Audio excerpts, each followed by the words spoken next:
Hi all, இன்றைக்கி நம்ம பார்க்க போகிறது வந்து இந்தியன் பாலிட்டி அப்படின்னா வந்து இந்திய அரசியலமைப்பு அப்படின்னு சொல்லுவாங்க. ஸோ இந்தியன் அரசியலமைப்பு அப்படின்னா என்னென்னா, நம்ம கவர்மெண்ட் வந்து எப்படி இருக்கணும் அப்படின்றத வந்து கான்ஸ்டியூஷனில் எழுதி வச்சுருக்காங்க. ஸோ அந்த கான்ஸ்டியூஷனை பற்றி படிக்கிறது தான் வந்து இந்தியன் பாலிட்டி. ஸோ இந்த வீடியோவில் வந்து நம்ம பேசிக்ஸ் மட்டும் பார்க்கலாம், இந்தியன் பாலிட்டியோட பேசிக்ஸ் மட்டும். ஸோ இதில் வந்து நம்ம ஃபர்ஸ்ட்டு பார்க்க போகிறது வந்து கவர்னிங் சிஸ்டம் பற்றி பார்க்க போகிறோம். ஸோ கவர்னிங் சிஸ்டம் அப்படின்னா என்னென்னா, நம்ம ஷேரிங் ஆஃப் பவர்ஸ்னு சொல்லுவாங்க கவர்னிங் சிஸ்டம்னா. ஸோ ஷேரிங் ஆஃப் பவர்ஸ் அப்படின்னா வந்து இப்போது டிஃப்ரெண்ட் டைப்ஸ் ஆஃப் கவர்மெண்ட் இருக்குது. ஸோ அந்த டிஃப்ரெண்ட் டைப்ஸ் ஆஃப் கவர்மெண்ட்டில் வந்து பவர்ஸை வந்து எப்படி ஷேர் பண்ணியிருக்காங்க அப்படின்றது தான் வந்து கவர்னிங் சிஸ்டம் அப்படின்னு சொல்கிறாங்க. ஸோ கவர்னிங் சிஸ்டம் வந்து ரெண்டு டைப்பாக இருக்குது, யூனிட்ரி சிஸ்டம், இன்னொன்று வந்து Federal system. So unitary system அப்படின்னா என்னென்னா, இதில் வந்து ஒரு லெவல் ஆஃப் கவர்மெண்ட் தான் இருக்கும். அப்படி இல்லாட்டி சப் யூனிட்ஸ் இருக்கலாம். ஆனால் அந்த சப் யூனிட்ஸும் வந்து சென்ட்ரல் கவர்மெண்ட்டுக்கு கீழே தான் இருக்கும். ஸோ அது வந்து subordinate to the central government. அதுதான் ஃபஸ்ட் பாயிண்டில் சொல்லியிருக்கேன். ஸோ நெக்ஸ்ட்டு வந்து என்ன சொல்கிறாங்கன்னா, செகண்ட் பாயிண்டில் national government has all the powers. So ஒரு லெவல் ஆஃப் கவர்மெண்ட் தான் சொன்னேன். ஸோ அதுதான் வந்து நேஷ்னல் லெவல் கவர்மெண்ட். ஸோ அது வந்து எப்படின்னா, அதுக்கிட்ட தான் எல்லா பவர்ஸுமே இருக்கும். ஸோ இதுக்கு வந்து எக்ஸாம்பிள் எதை சொல்கிறாங்கன்னா, ஸ்ரீலங்காவை சொல்கிறாங்க. தேர்ட் பாயிண்ட் வந்து என்னென்னா, central government pass orders to state or local government. So central government தான் வந்து ஸ்டேட் ஆர் லோக்கல் கவர்மெண்ட்க்கு வந்து ஆர்டர் பாஸ் பண்ணுவாங்க. ஸோ ஒரு லெவல் ஆஃப் கவர்மெண்ட் இருக்கும், அதுக்கிட்ட தான் எல்லா பவருமே இருக்கும். அவங்க தான் வந்து ஸ்டேட் கவர்மெண்ட்க்கு வந்து ஆர்டர் பாஸ் பண்ணுவாங்க. ஸோ அதுதான் வந்து யூனிட்ரி சிஸ்டம். ஸோ நெக்ஸ்ட்டு வந்து பார்க்க போகிறது வந்து Federal system. So Federal system அப்படின்னா வந்து இந்த சிஸ்டம் ஆஃப் கவர்மெண்ட்டில் வந்து என்ன பண்ணியிருப்பாங்கன்னா, பவர்ஸை வந்து சென்ட்ரல் அத்தாரிட்டிக்கும் வேரியஸ் கான்ஸ்டிடியூவன்ட் யூனிட்ஸ்க்கும் வந்து டிவைட் பண்ணியிருப்பாங்க பவர்ஸை. ஸோ இப்போது இதில் வந்து 2 or more levels of government இருக்கும்னு சொல்கிறாங்க. ஸோ இதில் வந்து என்ன பண்ணுவாங்கன்னா, அதாவது ஃபஸ்ட்டு அந்த சென்ட்ரல் அத்தாரிட்டி வந்து ஹோல் நேஷனுக்கு வந்து இருக்கும். அதுக்கடுத்து வர்றது ஸ்டேட் ஆர் ப்ரொவின்ஷியல் கவர்மெண்ட்டுன்னு சொல்லுவாங்க. அதுக்கடுத்து நம்ம கண்ட்ரியில் இருக்கிற மாதிரி லோக்கல் கவர்மெண்ட் அதுவும் ஆட் ஆகி வரும். So 2 or more levels of government வந்து ஃபெட்ரல் சிஸ்டமில் இருக்கும்.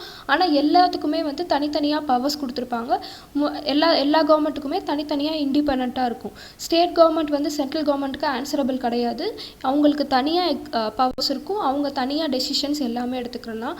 சென்ட்ரல் கவர்மெண்ட்டும் அதே மாதிரி தான். லோக்கல் கவர்மெண்ட்ஸ் இருந்ததுன்னா லோக்கல் கவர்மெண்ட்டும் தனியாக அவங்களுக்குன்னு தனியாக பவர்ஸ் இருக்கும். அவங்க வந்து அதை டெசிஷன் எடுத்துக்கிறலாம், டெசிஷன் மேக்கிங் எல்லாமே பண்ணிக்கிறலாம். ஸ்டேட் கவர்மெண்ட் வந்து சென்ட்ரல் கவர்மெண்ட்டுக்கு வந்து ஆன்சரபிள் கிடையாது. ஸோ அடுத்தது வந்து நம்ம பார்க்க போகிறது features of federalism.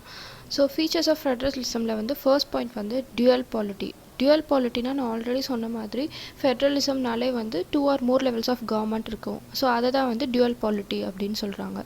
So next point வந்து different levels of government have their own jurisdiction. So different levels of government have their own ஜூரிஸ்டிக்ஷன்னா, நான் டெஃபினேஷன்லேயே சொல்ல மாதிரி எத்தனை லெவல்ஸ் ஆஃப் கவர்மெண்ட் இருந்தாலும் அவங்கவுங்களுக்கு தனியாக வந்து பவர்ஸ் இருக்கும் அப்படின்னு சொன்னேன். ஸோ அதை தான் இங்கே சொல்லியிருக்காங்க. ஜூரிஸ்டிக்ஷன்னா அப்படின்னா ஒன்றும் இல்லை, லீகல் அத்தாரிட்டி அப்படின்னு அர்த்தம். லீகல் அத்தாரிட்டி அதாவது if someone has legal authority over any specific area அப்படின்னா வந்து அது வந்து ஜூரிஸ்டிக்ஷன் அப்படின்னு சொல்லுவாங்க. ஸோ அதை தான் இங்கே சொல்லியிருக்காங்க. Different levels of government have their own jurisdiction. So next point வந்து jurisdiction and authority will be specified by the constitution அப்படின்னு சொல்லியிருக்காங்க. அதாவது யாருக்கு என்னென்ன அதிகாரம் இருக்குது, இந்த இதில் தான் அவங்க செயல்பட முடியும் அப்படின்றது வந்து கான்ஸ்டியூஷன்லேயே இருக்கும். ஸோ அதை தான் வந்து இந்த தேர்ட் பாயிண்டில் கான்ஸ்டியூஷனலி கேரண்டீட் அப்படின்னு சொல்லியிருக்காங்க. ஸோ அதிலே இருக்கும். ஸோ அதுபடி தான் வந்து நடந்துக்கிறணும். அதை தான் வந்து இங்கே சொல்லியிருக்காங்க. அடுத்து வந்து provision of constitution relating to sharing of power cannot be changed or modified by the one level of government. அதாவது ஏதாவது ஒரு கவர்மெண்ட் வந்து இப்போது கான்ஸ்டியூஷனில் இருக்கிற இவங்களுக்கு இந்தந்த பவர் இருக்குது அப்படின்னு ஸ்பெசிஃபை பண்ணியிருக்கும். அதை வந்து ஒரு கவர்மெண்ட் அவங்களாலே வந்து அதை மாற்றிக்க முடியாது. அவங்களாவே அதாவது ஒரு லெவல் ஆஃப் கவர்மெண்ட்டை வச்சு மாற்றிக்க முடியாதுன்னு சொல்கிறேன். இது ஆனால் வந்து ரெண்டு கவர்மெண்ட்டுக்குமே கன்சென்ட் வாங்கி அதை வந்து மாற்றிக்கிறலாம். அந்த மாதிரி ஒரு ப்ரொவிஷன் இருக்குது. பட் ஆனால் வந்து ஒரு லெவல் ஆஃப் கவர்மெண்ட் இப்போ சென்ட்ரலோ இல்லை ஸ்டேட்டோ ஏதோ ஒரு கவர்மெண்ட் அவங்களே வந்து அதை மாற்றிக்க முடியாது. ரெண்டு கவர்மெண்ட்டும் அதுக்கு ஒத்துக்கிறணும். அதுதான் கன்சென்ட்டுன்னு சொன்னேன். ஸோ அந்த மாதிரி இருந்ததுனா தான் அதை மாற்றிக்க முடியும். ஸோ அடுத்த பாயிண்ட் வந்து court or judiciary will interpret when there is difference in opinion between different levels of government. சரி, ஓகே. ஸோ இப்போ வந்து டிஃப்ரெண்ட் லெவல்ஸ் ஆஃப் கவர்மெண்ட் இருக்குன்னு சொல்கிறேன். ஸோ அவங்களோட அத்தாரிட்டி அண்ட் ஜூரிஸ்டிக்ஷன் எல்லாமே கான்ஸ்டியூஷனில் இருக்கும், அவங்க அதுபடி நடந்துக்குவாங்க. பட் இப்போ ஏதாவது அவங்க ரெண்டு பேருக்குள்ளே ஏதாவது ஒரு ஒப்பீனியன் வந்து டிஃப்ரென்ஸ் வந்துச்சுன்னா அப்போ வந்து யார் வந்து நடுவில் வந்து சொல்லுவாங்கன்னு பார்த்தீங்கன்னா, அதை வந்து சரி பண்ணுவாங்கன்னு பார்த்தீங்கன்னா கோர்ட் தான் வந்து அவங்க ரெண்டு பேர்கிட்டையும் ஒப்பீனியன் வாங்கி அதுக்கான சஜஷன் வந்து சொல்லுவாங்க. ஸோ அதை தான் வந்து இந்த பாயிண்டில் சொல்கிறாங்க. Sources of revenue for each level of government are clearly specified, that is financial autonomy. So அதாவது இதில் என்ன சொல்கிறாங்கன்னா, எந்தெந்த சோர்ஸ்லேருந்து ரெவென்யூ வந்து யார் யாருக்குள்ளது அப்படின்னு சொல்கிறது வந்து இதில் கான்ஸ்டியூஷன்லேயே வந்து ஸ்பெசிஃபை பண்ணியிருப்பாங்க. அதாவது சென்ட்ரல்னால் இதில் இந்தந்த சோர்ஸ்லேருந்து தான் அவங்களுக்கு ரெவென்யூ இவங்களோடது, ஸ்டேட் கவர்மெண்ட்னால் இந்தந்த இதிலேருந்து தான் அவங்களோட ரெவென்யூ இந்தந்த சோர்ஸ்லேருந்து தான் எடுத்துக்கிறணும் அப்படின்றத வந்து கான்ஸ்டியூஷன்லேயே வந்து ஸ்பெசிஃபை பண்ணியிருக்காங்க. அதை தான் வந்து இதில் என்ன சொல்லுவாங்கன்னா ஃபினான்ஷியல் ஆட்டோனமி அப்படின்னு சொல்லுவாங்க. அடுத்த பாயிண்ட் பார்த்திங்கன்னா, இந்த ஃபெடரலிசமோட மெயின் ரெண்டு அப்ஜெக்டிவ் தான். என்னென்னா, ஃபஸ்ட்டு வந்து safeguard and promote unity of the country. இது உங்களுக்கே புரியும்னு நினைக்கிறேன். Safeguard and promote unity of the country அப்படின்னா நம்மளோட ஒற்றுமையும் நம்மளோட சேஃப்டியும் வந்து ப்ரமோட் பண்ணணும். அதுக்கப்புறம் வந்து செகண்ட் வந்து accommodate regional diversity. So accommodate regional டைவர்சிட்டினா நம்ம ரீஜனல் வைஸ் வந்து டிஃப்ரெண்ட்டாக இருப்போம். அதனால தான் வந்து டிஃப்ரெண்ட் ஸ்டேட்ஸ் இருக்கும். ஸோ ஒரு இதுக்கும் வந்து நம்ம டைவர்சிஃபைடாக இருப்போம். ஸோ அதையும் வந்து நம்ம அக்காமடேட் பண்ணணும். ஸோ டைப்ஸ் ஆஃப் பவர் வந்து பார்க்கலாம். அடுத்து 3 டைப்ஸ் ஆஃப் பவர் இருக்குது.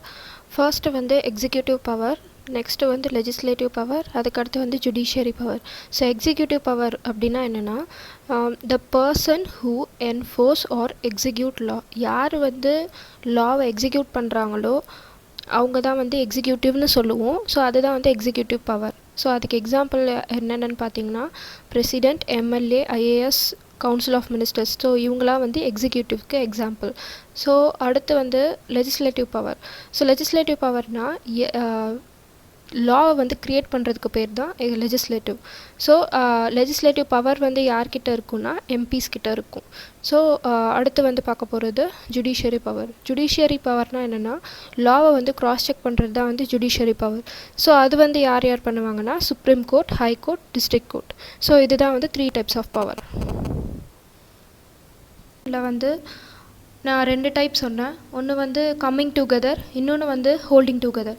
கம்மிங் டுகெதர் அப்படின்னா என்னென்னா, இண்டிபெண்டன்ட் ஸ்டேட்ஸ் எல்லாமே வந்து ஒன்றா வந்து ஒரு பெரிய பிக்கர் யூனிட்டாக ஃபார்ம் பண்ணாங்கன்னா அது வந்து கம்மிங் டுகெதர் ஃபார்ம், அதாவது கம்மிங் டுகெதர் ஃபெட்ரேஷன் அர்த்தம். ஸோ இதுக்கு எக்ஸாம்பிள் வந்து எப்படின்னா யுஎஸ்ஏ, சுவிட்சர்லாண்ட், ஆஸ்திரேலியா இதெல்லாம் வந்து இதுக்கு எக்ஸாம்பிள். ஸோ இதில் வந்து எப்படி இருக்குன்னா, எல்லா ஸ்டேட்டுக்குமே வந்து ஈக்குவல் பவராக இருக்கும், எல்லாமே ஈக்குவலாக வந்து ஸ்ட்ராங்காக இருக்கும்.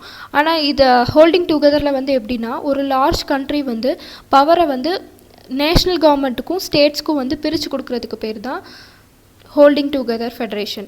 ஸோ இதில் வந்து எப்படி இருக்குன்னா, சென்ட்ரல் கவர்மெண்ட் தான் வந்து ஸ்ட்ராங்கராக இருக்கும் ஸ்டேட்ஸை விட. ஸோ ஸ்டேட்ஸ்க்கு வந்து ஈக்குவலாக பவர் இருக்காது, அன்ஈக்குவலாக இருக்கும். ஒரு சில ஸ்டேட்ஸ்க்கு வந்து ஸ்பெஷல் பவர்ஸ் இருக்கும். எக்ஸாம்பிள் சொல்லப்போனால் வந்து ஜம்மு அண்ட் காஷ்மீர் அது சொல்லலாம். ஸோ இந்த ஹோல்டிங் டுகெதர் ஃபெடரேஷனுக்கு எக்ஸாம்பிள் வந்து நம்ம இந்தியா, அதுக்கப்புறம் பெல்ஜியம், அப்புறம் வந்து ஸ்பெயின். ஸோ இதெல்லாம் வந்து ஹோல்டிங் டுகெதர் ஃபெடரேஷனுக்கு எக்ஸாம்பிள். நம்ம கான்ஸ்டியூஷனில் இந்தியாவை வந்து எப்படி டிஃபைன் பண்ணியிருக்காங்கன்னா யூனியன் ஆஃப் ஸ்டேட்ஸ் அப்படின்னு சொல்லுவாங்க. ஸோ இது வந்து எதுக்குள்ளதுன்னா ஹோல்டிங் டுகெதர் ஃபெடரேஷன் அப்படின்னு அர்த்தம். அதே மாதிரி யுஎஸ்ஏவை வந்து எப்படி சொல்லலாம்னா states of union coming together federation அப்படின்னு சொல்லுவாங்க.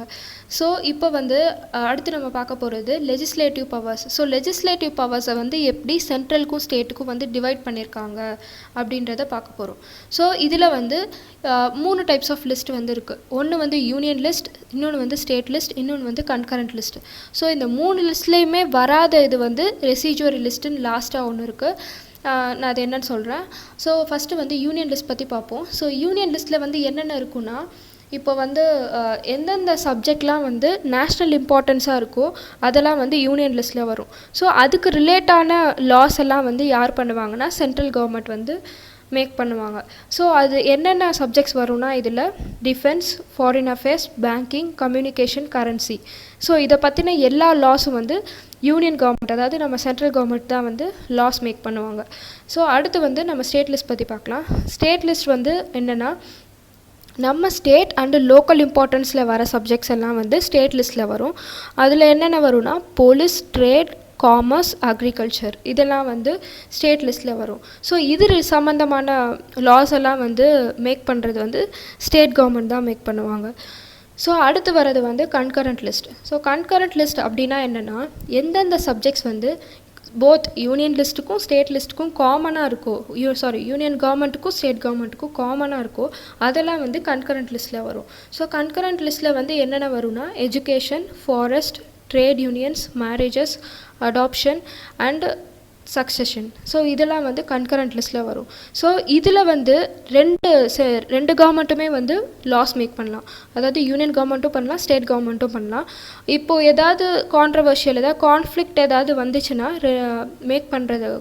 லாஸ் மேக் பண்ணுறதுல ஸோ எந்த இது வந்து ஃபைனலாக வரும்னா சென்ட்ரல் கவர்மெண்ட் மேக் பண்ணுற லா தான் வந்து ஃபைனலைஸ் ஆகும். ஸோ இதுதான் வந்து கன்கரண்ட் லிஸ்ட்டு. ஸோ இந்த 3 லிஸ்ட்லேயுமே வராத சப்ஜெக்ட் அப்படி இருக்கிறதெல்லாம் வந்து எதில் வரும்னா ரெசிஜுவரி லிஸ்ட்டில் வந்துடும். ஸோ இந்த 3 இதுலேயுமே எந்தெந்த சப்ஜெக்ட்ஸ் வராமல் இருக்கோ அது எல்லாமே ரெசிஜுவரி லிஸ்ட்டில் வரும். ரெசிஜுவரி லிஸ்ட்டில் வந்து வரதெல்லாமே வந்து யார்கிட்ட அந்த பவர் கண்ட்ரோல் இருக்குன்னு பார்த்தீங்கன்னா சென்ட்ரல் கவர்மெண்ட் கிட்ட தான் இருக்கும்.